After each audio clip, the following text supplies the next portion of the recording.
This is the Talkin Bout The Hoosiers podcast, presented by HoosierIllustrated.com.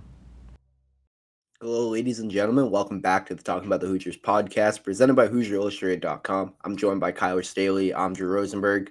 Big show today. A lot to talk about. Indiana football still at number 5. Was a bye week, but still the Indiana Hoosiers making headlines. And I think there's only one place we can start, Kyler. Yeah, there's a lot to talk about, really. I mean, football, this is the biggest week in the program's history, I would say. You had the biggest game on tap, Ohio State this weekend on Saturday.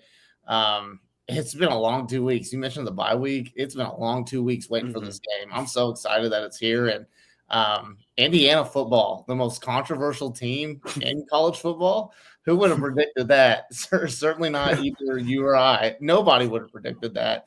And it's also it's probably one of the funniest yet coolest yet like heck yeah, hell yeah, like type of things right now that's going on.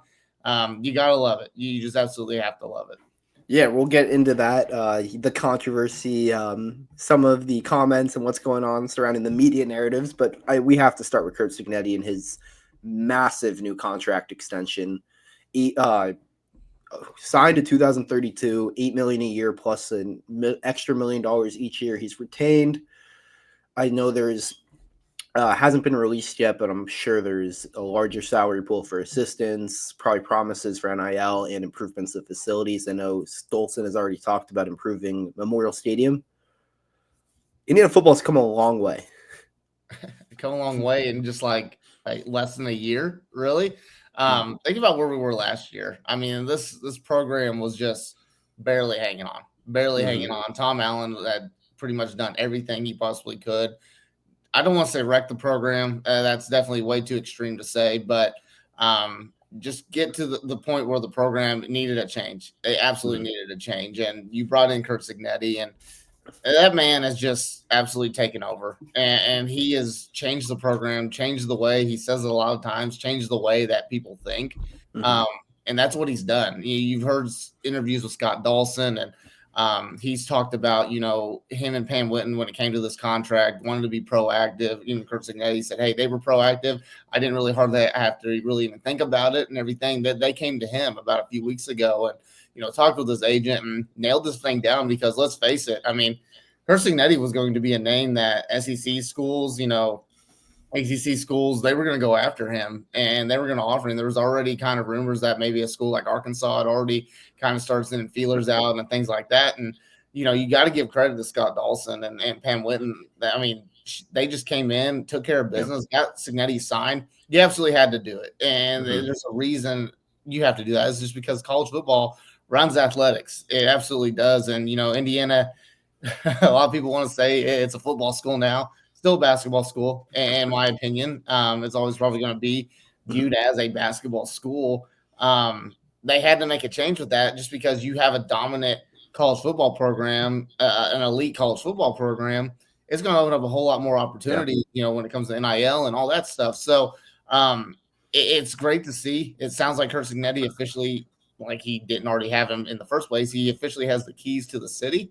And you got to give credit for Scott Dawson for really nailing this thing down. And it's awesome to think that Indiana's got an awesome coach, a great coach, for the foreseeable future. Yeah, and a couple things I want to talk about. Scott Dawson and Pam Whitten, they recognize how important having a football program is, not just for football, not just for, athletics, for the school as a whole, for the state as a whole. It brings, revenue into the school, for one. Admissions, I mean, you look at the best football teams, a team wins a national championship in a sport, a lot of times their admissions are driven really far, like the next season. And want to go back to, you mentioned Tom Allen.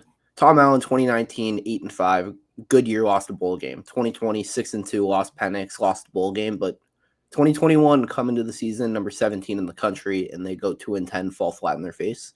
Scott Dawson had a quote during his appearance on the Hoosiers Connect podcast, kind of talking about he doesn't want this to be a one-hit wonder. And it's the perfect quote. He saw Tom Allen had a, I guess a 1.5 because of COVID, a 1.5 year wonder. And he saw what happened, what went wrong, and really wanted to correct those mistakes and further invest into the program and build the program up the right way, because you can always have these these fluke years where you win 10 games out of nowhere. Indiana, whether we agree with the full statement of their schedule being as bad as people say, they have gotten pretty lucky with their schedule this season, with who they don't have to face. Oregon, don't have to face Penn State, don't have to face I guess USC wasn't even good this year, but didn't have to face those top two schools. So there is that, like, okay, how can we sustain this success? Locking Cignetti down was one, and now it's about improving facilities, generating NIL to help continue build the program and continuously add talent. And Scott Dolson it seems like he's made it a mission. He had a quote talking about how he's a little bit paranoid almost, because he's like enjoying it, but he's paranoid because he wants to do whatever he can to make sure this isn't a one-hit wonder. And that's exactly what you want to hear from your athletic director. Very process minded is what he kept saying. And obviously both him and Cignetti, he kind of mentioned, Scott Dolson, that is, kind of mentioned that both him and Cignetti think alike in a lot of ways, very process oriented, want to make sure things, there's goals, there's milestones to hit. Basically, you signing Curt Cignetti and giving him this massive deal where he is the highest paid coach in IU athletic history. Signing that deal makes you realize, like, hey, here's a promise for us to make this football program as best as it could possibly be. We've got the coach. We're going to get the players. It's all about improving the facilities. And yes, Memorial Stadium definitely needs some improvements. Got to add some more seating, which is crazy to think, because a year ago we wouldn't even be thinking adding more seating just because there's nobody going to the games. But you've seen this last half of the season, especially when it comes to the home games, those games are sold out. And it shows you how tight squeeze that is, and which is cool to see in a lot of ways, but you got to improve it. People talk about the restrooms, you got to improve those. Concessions, things like that. And I'll even throw out a press box. Hopefully that's part of the thing. So shout out to that press box, that Memorial Stadium press box. But jokes aside, I mean, it just shows to you that, this university, Scott Dolson, they're committed to having not only the best, football program, but just having the best athletic program there is. And they have a lot of goals.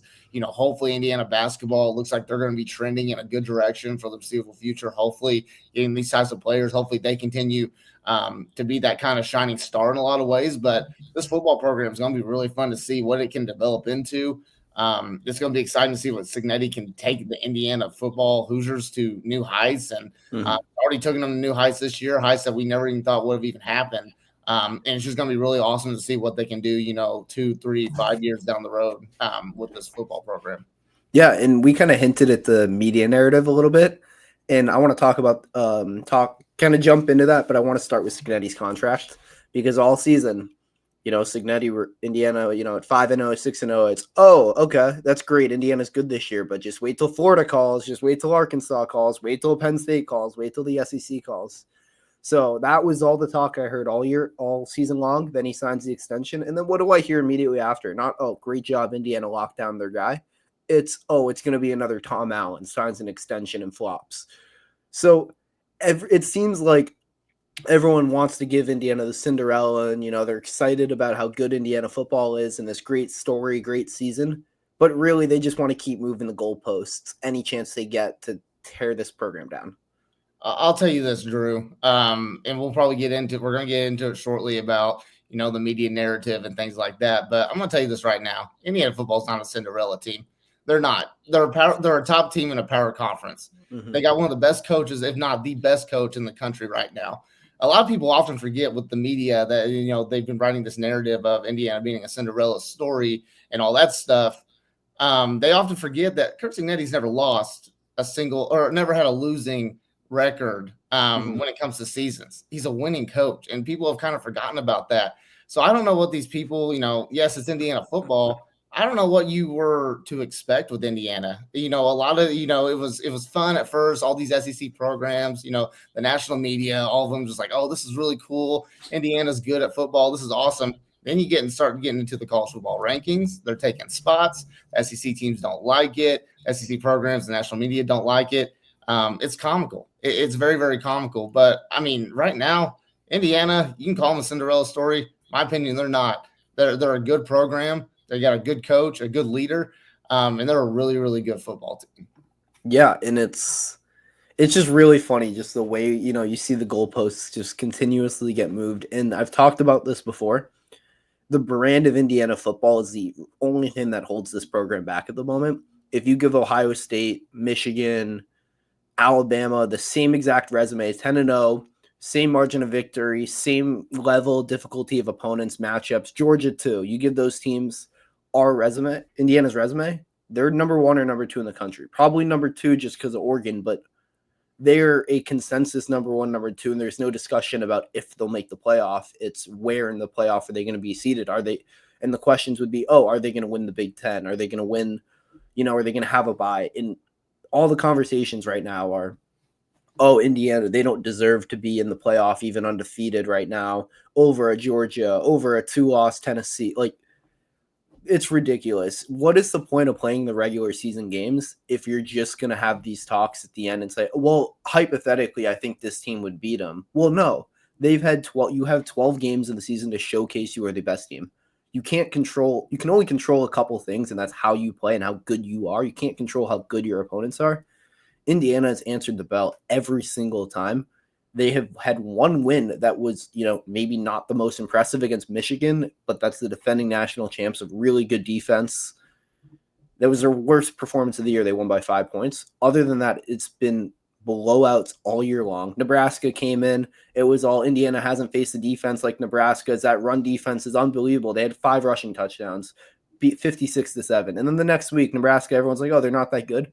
They took Ohio State down to the wire on the road. So is Indiana, I guess, better than Ohio State? I'm not saying that, but how are we going to keep moving the goalpost and making these hypotheticals? If they played each other, well, you play the games you play, and you have had Tennessee, Georgia, they've had 10 games to prove they're the best team in the country, or a better team.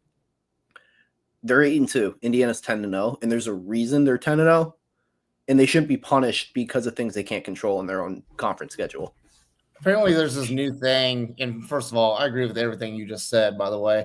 Apparently there's this new term that's been created this year, and I've never heard it in my years of watching sports. Apparently there's a thing called quality losses nowadays. And apparently it's, Tennessee, we'll use them for an example. Apparently it's like, they got beat by Georgia. So, they're still in that college football playoff room, whatever, blah, blah, blah, and stuff. If that's the case, Indiana gets beat by Ohio State. Blowout aside, hopefully it's not a blowout. I don't think it will be. But, if they're competitive and they have a loss, Indiana better be getting one of those quality losses is all I got to say when it comes to, the resume. So it's just been comical. It's been hilarious to see this national media go out there. Joey Galloway, that's the name right now. That's the guy everyone wants to talk about. He said the most absurd thing, but it's not even what he said about Curtis Rourke. Obviously, and we'll get to this here in a second. It's not even what he just said about Curtis Rourke. It's how it's been every single they've had 3 college football playoff shows somewhere around there. Yeah, and anti-Indiana every single time, and there's just no reason for it. Like, why do you have to be that way? Indiana's schedule is what it is. I'm so tired of hearing about the schedule. It's 106 in the country, blah blah blah and stuff. It is what it is. Here's a news flash for you guys. Nobody thought that Indiana football was going to be good this year. Not even, this may be extreme to say, probably not even Scott Dawson in a lot of ways, just because, when they were putting together this schedule, they took off Louisville for a reason. They knew that they were going to have a new head coach, a guy that's going to be rebuilding the program. They wanted to have games where they can actually get some confidence up. And Curt Cignetti just said, screw that. We're just going to absolutely destroy every team that we play. And that's absolutely what they did. Mm-hmm. It'd be one thing if Indiana was ranked number 5, 10-0, and they were barely squeaking by these teams. I can see the arguments there. Penn State for one, BYU. That's the one that's just barely was squeaking by, and they were in the playoffs for a little bit. Got bumped out this last time, but that was a team that was just barely squeaking by these quote-unquote easy games or whatever. Indiana left no doubt. Curt Cignetti left no doubt when it comes to these opponents. So the narrative and just the harping on the schedule is just getting so old at this point. And you just got to accept the fact that Indiana is a good team. And they're going to go in on Saturday. They're going to go into Columbus. And that they are going to be competitive against Ohio State. And they're going to prove a lot of people wrong, I think. Yeah, and you talk about their precious SEC teams. LSU is a team that got a lot of hype this year. LSU and Indiana, common opponent. IU went on the road, smoked UCLA 42-13. The very next week, All right, UCLA goes on the road to Tiger Stadium, which is I consider one of the hardest places in the country to play. Took them down. I mean, they lost by 17, but it was LSU pulling away late in that game. It wasn't a blowout. And what does Indiana have to do other than beat Ohio State to get people to, understand that, hey, you know what? It's a 12-team playoff. This isn't like the years before where it's 4 teams. And if it was 4-team playoff like normal, yes, I would completely understand people, saying maybe Indiana doesn't deserve deserve the spot at the moment because they haven't, beaten the top team. But also I want to add a point, Texas, who is, I think Texas, I want to say they're number 3 right now. Yep. Their best win of the year is Vanderbilt. But That's their best win. If you ask, sorry to cut you off, Drew, but if you ask all the SEC fans and stuff, that Vanderbilt team beat Alabama. It's just it's a chain of reactions that they're just so like.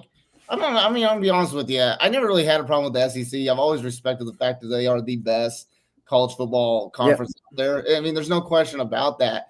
But the amount of whining that I'm hearing, Paul Feinbaum, a guy that's gets his paychecks from the SEC, constantly just being like, the SEC, there should be, if there's 3 loss, Georgia or whatever, they better be in the college football playoffs and stuff because you can't tell me that the talent level is the same versus an Indiana or a BYU or something like that. It's just getting old, and the whininess is just crazy right now with these SEC programs because they're nervous, they're scared because the Big Ten, I'll throw in Oregon, Ohio State, Penn State.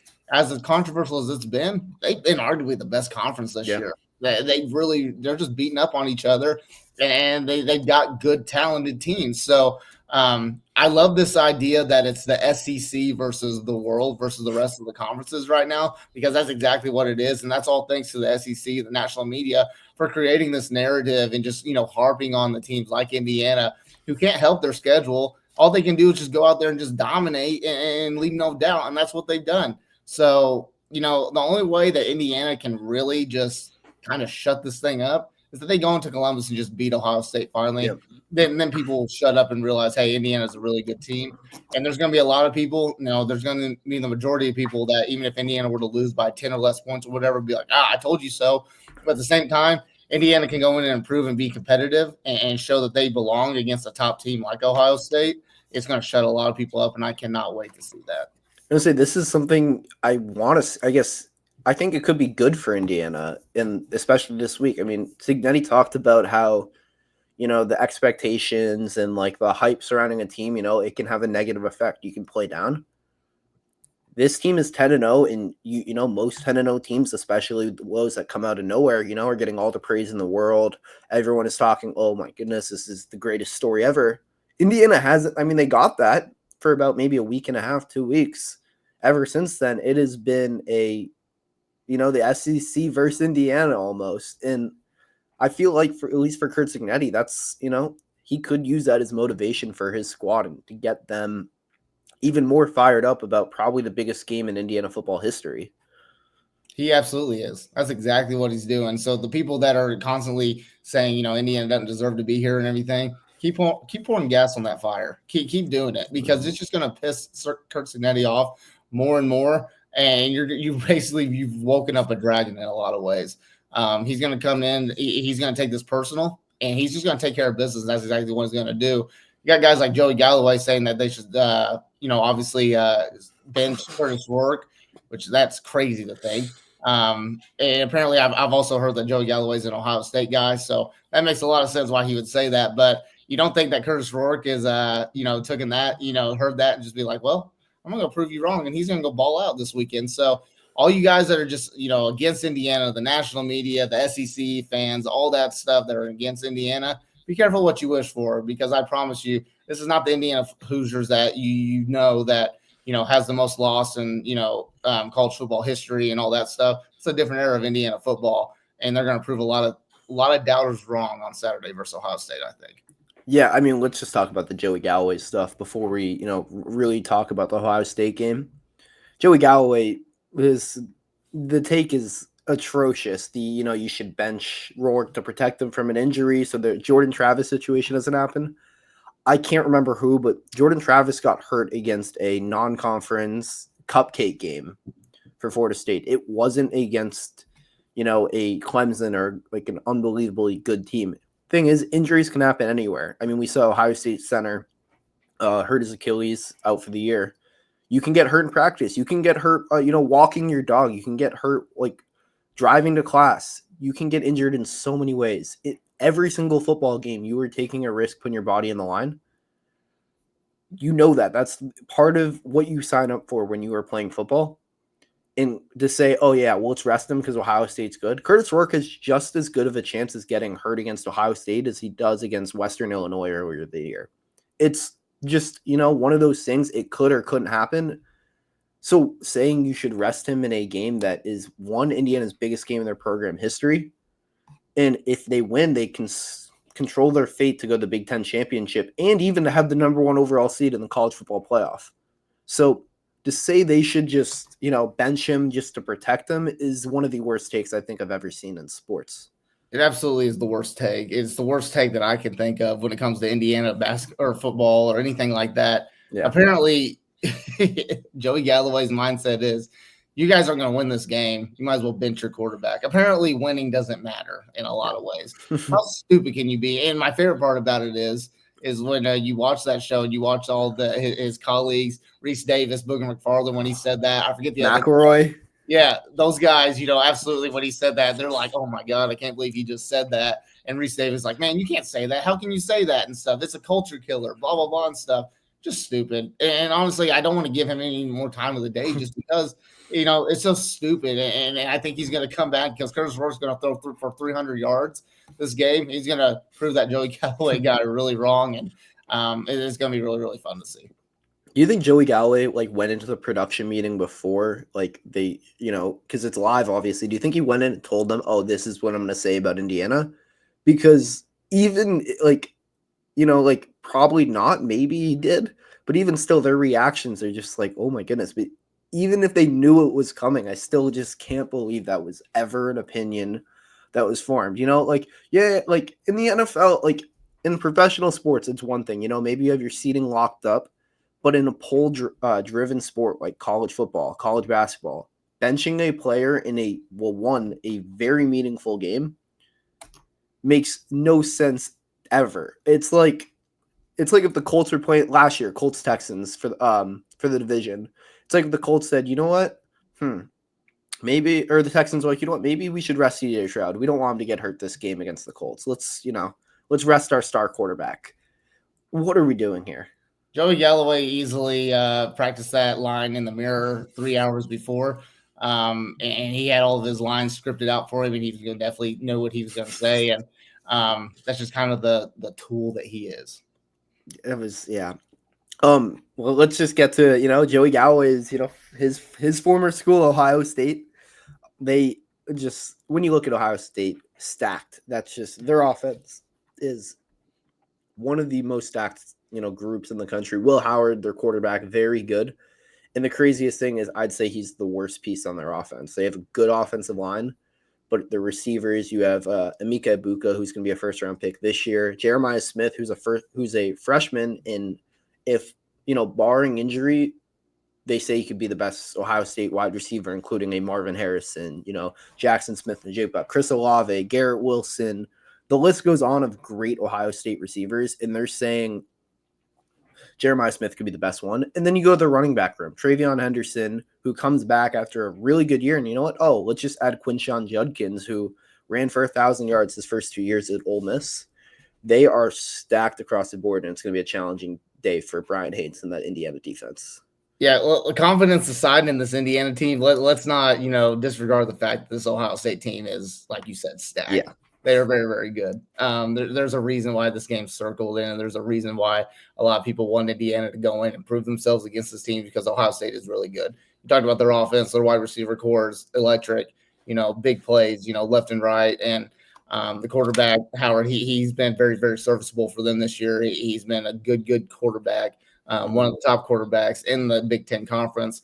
But, here's the thing, they did have a good offensive line this year. They got some injuries up there up front now, with their starting center who just blew out his Achilles in practice.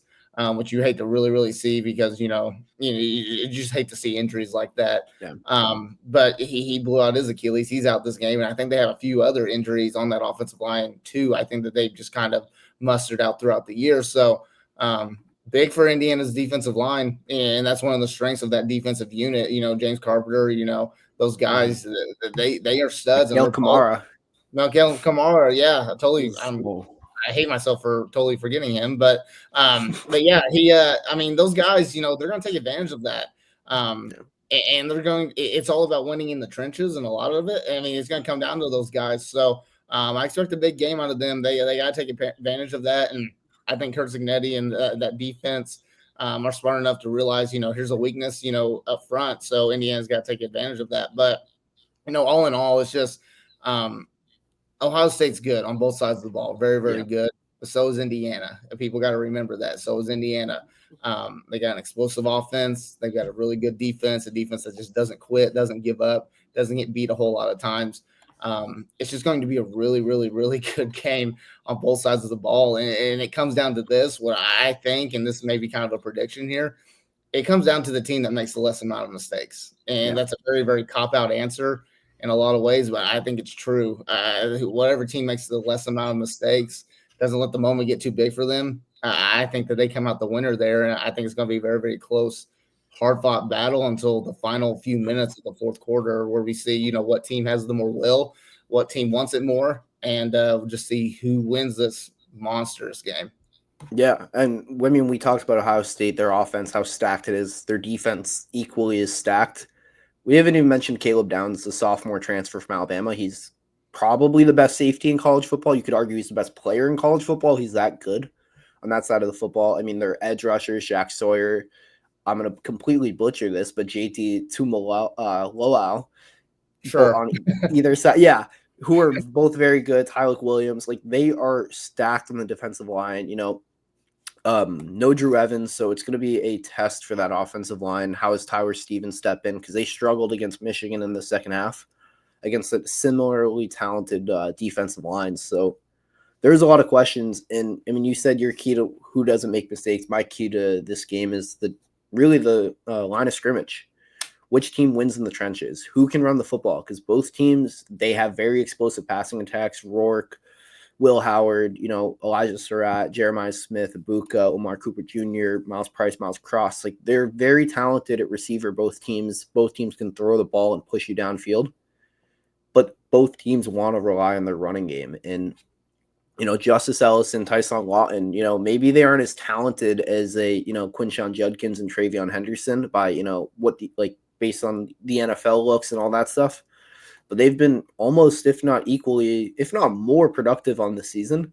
So whatever group, which team can run the football and establish that side of the football and establish that part of the game on offense and open stuff up in the pass, I think that's going to be the deciding factor on Saturday. Yeah, absolutely. And Justice Ellison got banged up a little bit versus Michigan, so it's good to see that Curt Cignetti already announced that they're going to be at full strength. That's another thing with Indiana this season. We've been very fortunate without injuries this year. Knock on wood. Luckily, my table's wood right here. So, but it does come down to the trenches. Who can run the ball. Indiana's offensive line's been very, very steady all season long, and they've really stepped up in a lot of ways. Protect the quarterback.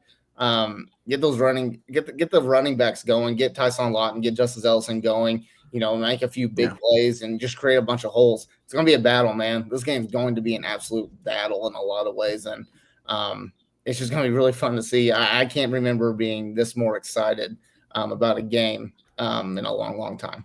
I mean, the closest I can think of is 2020 when Indiana went to Ohio State, and that was an unbelievable 42-35. One of the craziest games I can remember. Indiana went down 28-7 early, rallied back.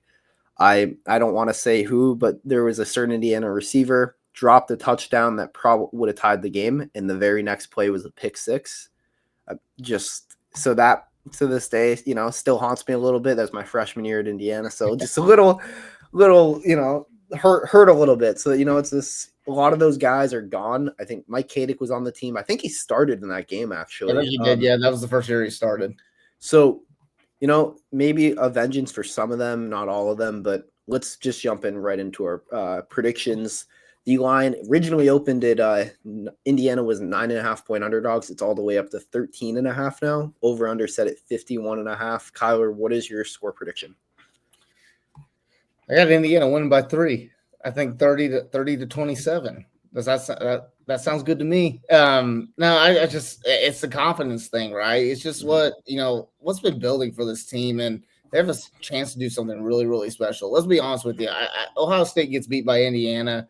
Yeah, you make an argument. Yeah, they might not make it or whatever, but they're going to figure out some way to get Ohio State in the college football playoffs. They just will. It's just the same thing when it comes to the SEC bias that's going on as well. When it comes to the committee and stuff, Indiana needs this a lot more, and they could really. This will be the biggest win in Indiana football history. Yeah, they can do that. It's staring them right in the face, and Cignetti knows that. He's going to go to bed the night before, confident. The team's going to go in confident. The moment's not going to be too big for them. The atmosphere is going to be great. I think Indiana fans are going to travel extremely well for this game. It's just going to be fun, man. So I'm going to go. I said 30 to 27. That doesn't really add up, I don't think, when it comes to the over, but I do like the over in this game. No, it does. That would be over. It would be over. Okay, can't do math right now, but I'm going to go with 30-27 Indiana football, and they lock their position in for the college football playoffs. I can't. I hate that I'm doing this. I really do. I think this team can win. I worry about the offensive line after last week because it was bad. It was really bad. I think, unfortunately, I hate that I'm predicting this, but I do think Ohio State wins it. I think Indiana keeps it close. I'm going to go 31-30 for my final. I think the over hits. I think I could just see this game coming down to the last drive, whether Ohio State has the football needing a field goal or vice versa with Indiana. I think this game is going to come down to the end in the final drive, and I think it truthfully could easily be a toss-up. It's going to be a tough game. Thing is, Indiana, they've thrown a lot of punches this year. They have to be able, we saw it against Michigan State. They responded to an initial 10-0 punch. Ohio State is going to punch you in the mouth. That's just the fact of playing a team that good. There's a good chance they hit a, Jeremiah Smith on a 50-yard touchdown, or Quinshon Judkins breaks off a big run on 4th and 3 or 4th and 2. Those plays happen. It's how do you respond? Indiana football can win this game, but it's going to be a very tough game for them to win on the road at the Shoe. If this was in Bloomington, it would easily be an Indiana pick for me. So Drew's just like Joey Galloway and all those guys. No, wow. I'm just kidding. Just kidding, Drew. But, the talking's over. It really is. And obviously this is a podcast, so we do is talk. But the talking's over when it comes to this. It's now or never with Indiana. I'm excited for this game, man. Very, very excited. And Saturday can't come soon enough. And luckily, I'll get to watch this game, and we'll preview this, in our Battle for Atlantis preview. We're going to record right after this, but I'll be in the Bahamas, watching this game, and hopefully, an Indiana victory is going to be awesome, man. I'm so ready for this game, and talking's over now. It's just time to see what Indiana football is all about here. Yeah, as Kyler mentioned, we have a full basketball episode that's going to come out Sunday. We'll talk about, tonight's game against UNC Greensboro. So, we'll have all the coverage on that on the website, Twitter. I think, Kyler, are you going to be in attendance for the game? For the football game? Basketball. I am not going to be there, but okay. we'll have people there. So someone will be there from Hoosier Illustrated. Someone will be there, but we will be covering. There'll be a post-game wrap-up show and all that stuff. So don't panic, Hoosier Illustrated fans, talking about the Hoosier fans. We got it all covered. So, but yeah, basketball's still going on too. So make sure you check out all of our stuff, when it comes to that stuff as well. Yeah, so we'll have full coverage of tonight's game, and then we'll have a preview coming out likely Sunday ahead of, Battle for Atlantis, where we'll talk about Indiana basketball and their start to the season. So as always, for all things IU athletics, make sure you're following Indiana_FRN on Twitter, Facebook, and make sure you're looking at the HoosierIllustrated.com website, and make sure you're subscribed on YouTube. Those subscriptions really help us. So if you're watching this, please subscribe. Thank you for tuning in to the Talking About the Hoosiers podcast. We'll be back next week.